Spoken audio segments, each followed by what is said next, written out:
தீவிரவாதம் எந்த வடிவத்தில் வந்தாலும் ஏற்க முடியாது. இஸ்ரேல் நாடாளுமன்றத்தில் பிரதமர் மோடி பேச்சு.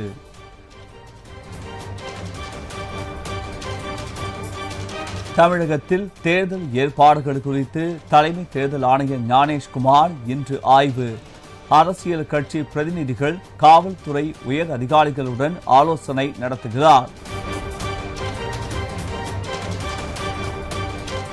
மறைந்த நல்லக்கண்ணு உடலுக்கு முதலமைச்சர் மு.க.ஸ்டாலின் மாலை அணிவித்து இறுதி அஞ்சலி. பொது வாழ்க்கை அரசியலில் ஈடுபடக்கூடியவர்களுக்கு ஒரு பாடமாக விளங்கியவர் என புகழாரம்.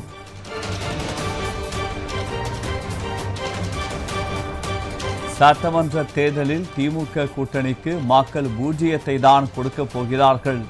எடப்பாடி பழனிசாமி பேச்சு.